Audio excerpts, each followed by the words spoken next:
It is in the arc, given a bit of air, ball at middle over 83. This player is front foot to be able to get that free. क्या बात है भाई। और पांड्या का वहां पे हमने पावर देखा।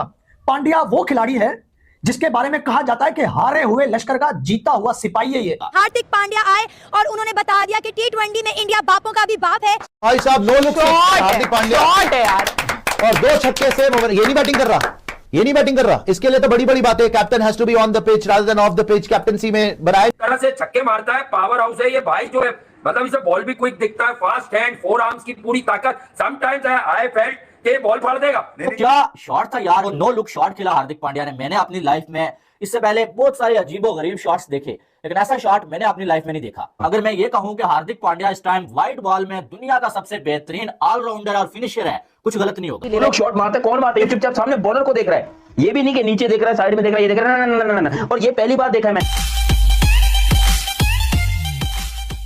इस मैच के अंदर हार्दिक पांड्या का इंजरी के बाद कमबैक होता है। हार्दिक पांड्या बैटिंग करने आता है, दूसरी बॉल पे छक्का मारता है, शानदार किस्म का छक्का मारता है। बॉलिंग करने आता है, पहली बॉल पे विकेट लेके जाता है डेविड मिलर की। हार्दिक पांड्या 28 बॉलों के ऊपर 59 नॉट आउट करके जाता है, 4 छक्के 6 चौके मार के। हार्दिक पांड्या तबाह बड़ी खतरनाक हिटिंग की उसने और बड़ी तबाहकुन हिटिंग की उसने, कमाल खेला है। मैंने इतनी रूथलेस हिटिंग बहुत कम देखी है, लेकिन हार्दिक पांड्या ने आज वंस ऑल ओवर अगेन दिखाया है कि बड़े जोर से शॉटें मारता है।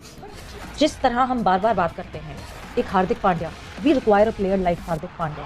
एक वो प्लेयर जो रिलायबल हो, जो डाउन दी ऑर्डर आए, जो कि बॉलिंग में भी हमें हेल्प आउट कर सके, जो फिनिश करके जाए रिस्पॉन्सिबिलिटी से। इस वक्त आपको लगता है हमारे पास डाउन दी ऑर्डर कोई एक ऐसा प्लेयर है जो रिस्पॉन्सिबिलिटी, बैटिंग में तो भाई, बॉलिंग में तो भाई नई बॉल भी कर लेता है, भाई नई बॉल भी कर लेता है, भाई पुरानी बॉल में लास्ट ओवर करके इंडिया को वर्ल्ड कप फाइनल भी जितवा देता है, भाई बैटिंग में आके 9 लुक छक्के भी मार देता है। एब्सोल्युटली ब्रिलियंट हार्दिक पांड्या, भाई लड़का कमाल है लिटरली। इस टाइम मैं अगर बात करूं ना बेस्ट ऑलराउंडर्स की, जिसमें बैटिंग बॉलिंग आपको इक्वली मिलेगी, उसमें हार्दिक पांड्या का नाम आता है। हार्दिक पांड्या की बात की, हार्दिक पांड्या ने जिस तरह की बॉलिंग की, बट फिर जब बैटिंग की बारी आई, वो जो स्ट्रेट पे हार्दिक पांड्या ने एक छक्का मारा, तो कितना एक कैप्टन के लिए कितनी सुकून हो जाता है, कितना सरदर्द कम हो जाता है कि हम ऐसे ऑलराउंडर्स हैं हमारे पास जो पूरे बॉलर्स हैं और पूरे बैटर्स हैं। फायदा सारी बात है, बहुत टीम बनाना भी इजी हो जाता है ना।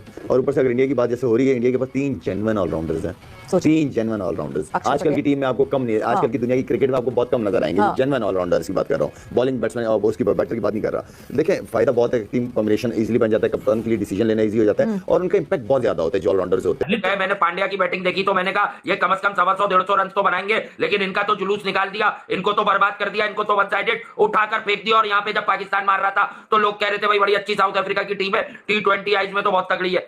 अबे ये तगड़ी है, इसका कैसे तब निकाला। और आज बैटिंग में इंडिया भी फंसा हुआ था, अक्षर वक्षर सब निकल गए कंसोलिडेट करने के चक्कर में। बट देखो जब क्रिकेट की बात आती है तो मेरी बात चंद दिन में वापस आ जाती है। नहीं बाकी टीम यहाँ पर क्या मामे की शादी में आएंगी? अबे ये किसी को खड़ा होने देंगे? अबे 74 रन के ऊपर अफ्रीकियों की ऐसी की तैसी कर दी। वो बेचारे साउथ अफ्रीका वाले लेकर आए थे अपनी पूरी टीम को कि भैया पूरी की पूरी बैटिंग लाइनअप पे जाएंगे, डिस्ट्रॉय करेंगे, मक्खन लगाएंगे, इंडिया को हराएंगे, T20 का वर्ल्ड कप उठाएंगे, वर्ल्ड कप चैंपियन। अबे ऐसी की तैसी कर दी। यहाँ पर साउथ अफ्रीकन क्रिकेट टीम को 74 के ऊपर ऑल आउट कर दिया। और ये साउथ अफ्रीका का लिटरली सबसे गंदा जो है ना ये रिकॉर्ड है। साउथ अफ्रीका का सबसे गंदा रिकॉर्ड क्या है कि वो आज 74 के ऊपर ऑल आउट हुए हैं। हार्दिक पांड्या इस टाइम पूरी दुनिया का नंबर 1 ऑलराउंडर है मेरी नजर में। ठीक है, मैं उसको बेस्ट ऑलराउंडर मानता हूँ पूरी दुनिया में। ठीक है, वो बॉलिंग में भी बेस्ट देता है अपना और वो अपना बैटिंग में बेस्ट, फील्डिंग में भी सबसे बड़ी बात यही है। इंडिया की टीम को ना आप T20 में नहीं हरा सकते। T20 में ये टीम सबकी माई बाप बनी हुई है।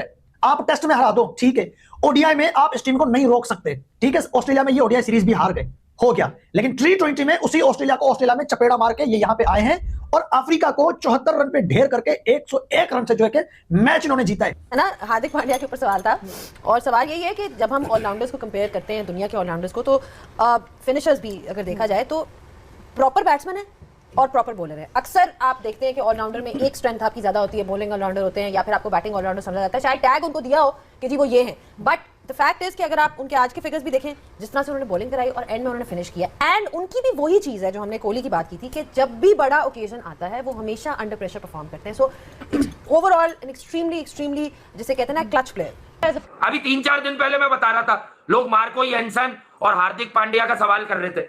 मैंने कहा भाई वो हाथ साथी मान लेता है मार्को येन्सन, हाथ साथी मान लेता है मार्को येन्सन, लेकिन वो हार्दिक पांड्या जैसा बैट्समैन नहीं हो सकता। बॉलिंग में पांड्या उस जैसा हो जाएगा मेहनत कर। और आज पांड्या ने बॉलिंग भी ब्रिलियंट की, क्या पिटाई की। इसीलिए मैं कहता हूं दुनिया में सबसे ज्यादा बैट स्पीड हार्दिक पांड्या की है, सबसे ज्यादा बैट स्पीड हार्दिक पांड्या की है। माना करो ना फिर इस बात को, क्यों निकल पड़ते हो रात को? इस तरह से खोला यार साउथ अफ्रीका को, वर्ल्ड कप की फाइनलिस्ट थी और इंडिया वर्ल्ड कप विनर थी। और फिर जो पांड्या ने जो महाराज को लूटा ना एक ओवर में, उसके बाद तो ऐसा लग रहा था कि यार उसका हैंड आई कोऑर्डिनेशन बहुत टॉप क्लास है यार, कमाल है यार, वर्ल्ड बेस्ट ऑलराउंडर है इस टाइम पे, नो डाउट अबाउट कुछ नहीं है इसके सामने। बासित भाई सबसे बड़ी जो बात है ना, जो मुझे हमारे प्लेयर में मिसिंग लगती है, इज द एटीट्यूड।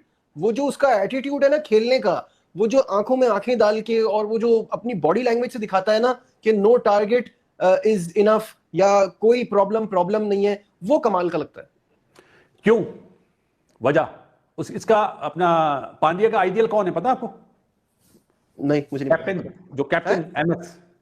अच्छा, और एमएस वाली चीज इसने अडॉप्ट करी हुई है। ये जब गुजरात का कप्तान था ना, आप देखो वो टॉप पे आई और फिर ये इंप्रूव भी करता रहा। ये सवेरा आपने बिल्कुल ठीक कहा है कि एक इस किस्म का फिनिशर हमारे पास अभी तक हमें उम्मीद थी कि आसिफ अली, खुशदिल, इनमें से हमें नजर आ जाएगा। ऊपर से देखें कंसिस्टेंट परफॉर्मर, फिर नवाज भी नहीं है, फिर शदाब भी नहीं है, ठीक है ना। तो ये इनकी कंसिस्टेंसी चाहिए, इन 3-4 प्लेयरों में से एटलीस्ट 2 प्लेयर तो कंसिस्टेंट होना, इसलिए कि ये नंबर बहुत इंपॉर्टेंट है। इवन कि शादाब जहां पे बॉलिंग करने आता है वो सबसे इंपॉर्टेंट। जिस दिन शादाब का स्पेल बीच में से अच्छा हो गया ना, पाकिस्तान टीम मैच जीतेगी। शादाब का स्पेल इतना इंपॉर्टेंट होता है, तो वो मेरे ख्याल में हमें एज अ बॉलिंग यूनिट और एज अ बैटिंग यूनिट हम सबको बहुत ज़्यादा काम करने की ज़रूरत है। अगर हमने वर्ल्ड कप के ख्वाब देख रहे हैं कि हम जीतेंगे, तो हमें उन चीज़ों को, उन गलतियों को कम से कम करना पड़ेगा।